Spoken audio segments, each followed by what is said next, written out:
Hey guys, it's Kara from iStampin.com. Thanks for joining me on a brand new series called Stampin' 101. Each Friday I am going to be giving out a very basic stamping lesson, starting from as basic as the different types of inks that I'm going to be showing today to basic stamping techniques, things of that nature. So I hope that if you are new to the craft of stamping, that this will be beneficial and helpful to you. And as always, if there's a topic that you would like for me to discuss, please comment on the YouTube video or head on over to my blog, which is iStampin.com, and you can comment over there as well. All right, so you're going to see here that I have 6 different types of ink pads, and there's actually more offered that is in the stamping industry, but for Stampin' Up's sake, I am just going to go over the types of stamp pads that Stampin' Up offers. Now, if you look in our annual catalog, you will find on pages 137 through 141 the different collections that we offer and the different types of die stamp pads. So that is going to be what I am going to say probably the most common type of ink pad that you're going to find is a die ink pad, and I'm showing this to this example using Tip Top Taupe. Die is a water-based ink. It dries very quickly and is perfect for using on all of your stamps. So now if you're going to do any type of watercoloring, you would not want to use a dye-based ink because, like I said, it's water-based, so you would not have good results.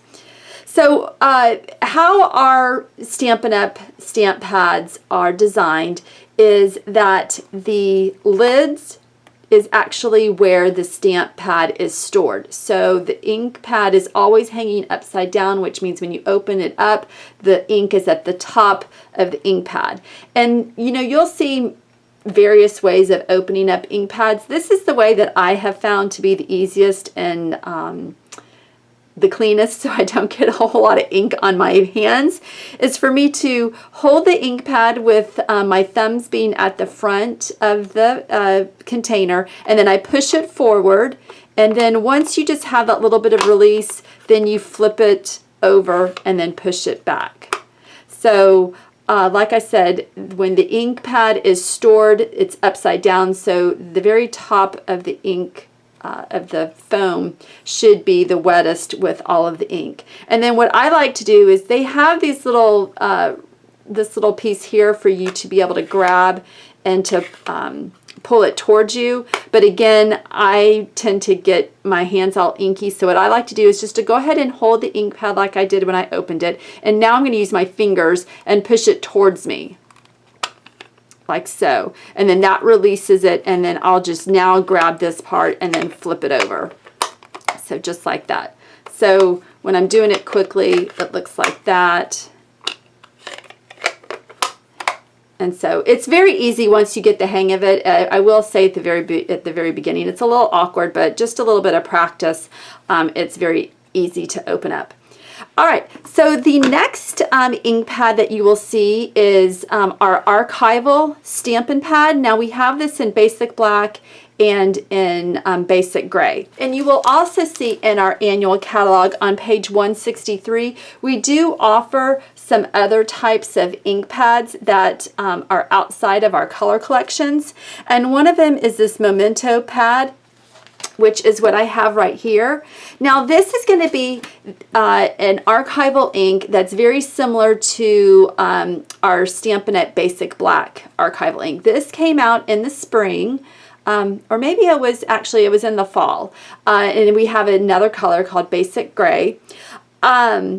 But these two ink pads are identical in terms of that it's an archival ink, which means with this you can use this with watercoloring techniques. So if you wanted to stamp your image and then use your aqua painter to color in, you can do that. If you want to use it with Copics markers, you can do that as well.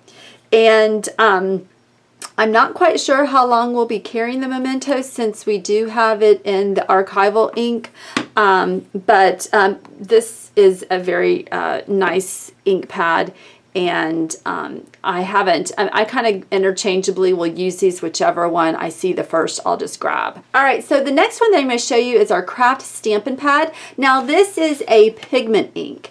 And what this is meant for is heat embossing. You can use this, stamp up your image, stamp it on your paper, and then it's a very wet ink. It takes a lot longer for it to dry. So what I like to do is to use this when I know that I'm going to have plenty of time, where it's not going to take a long, where I don't need to use whatever element that I just stamped. I can let it dry. Or you can do heat embossing with this. So with it being white, you would want to use a white embossing powder. Okay, so let me put these off to the side. Okay, so we've already... All right, so the next one is Versamark. This is a clear pad.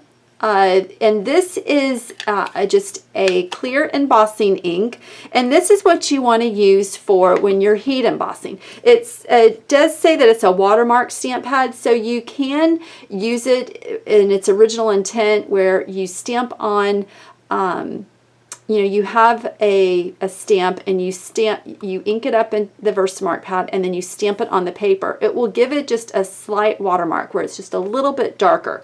So it gives it that tone-on-tone effect. It's very nice. But the other thing that it does is that it being sticky, you can sprinkle your embossing powder whatever color you want it to be, and when you use your heat tool, then it will melt the embossing powder. So this is the perfect ink pad that you want to use when you are wanting to heat emboss.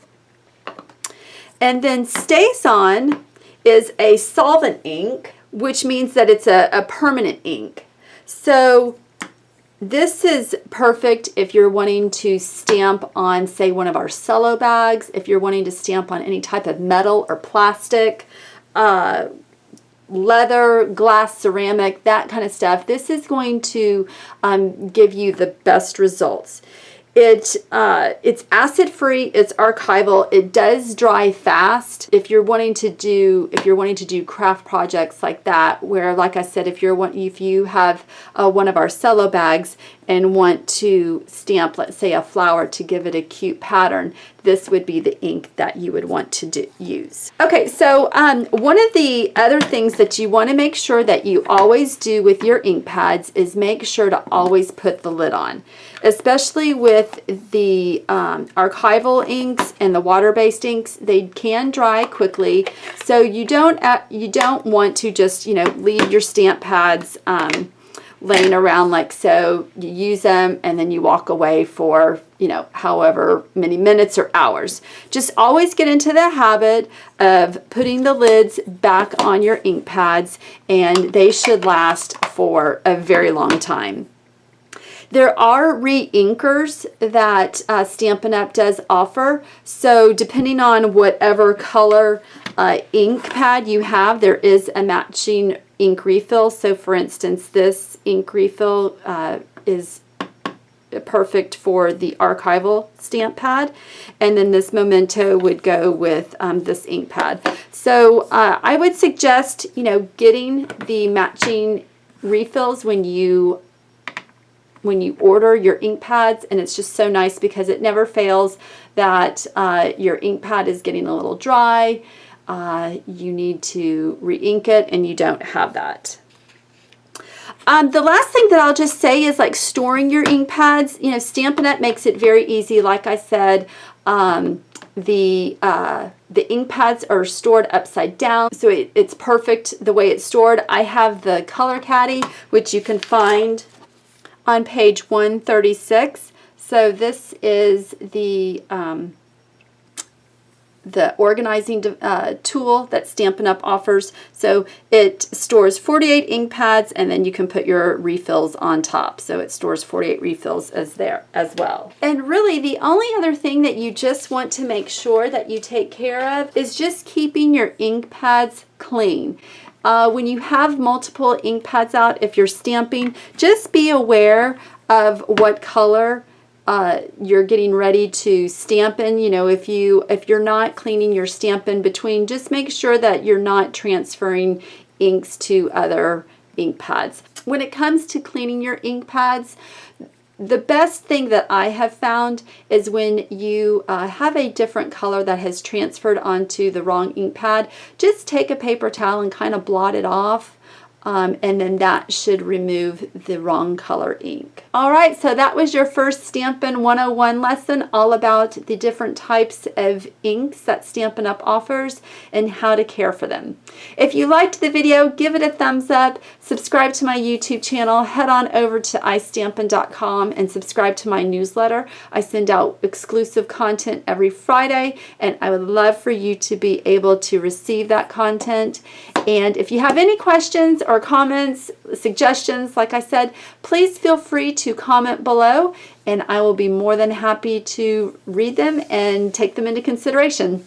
Thanks, guys, and have a wonderful and safe Memorial Day weekend. Bye, guys.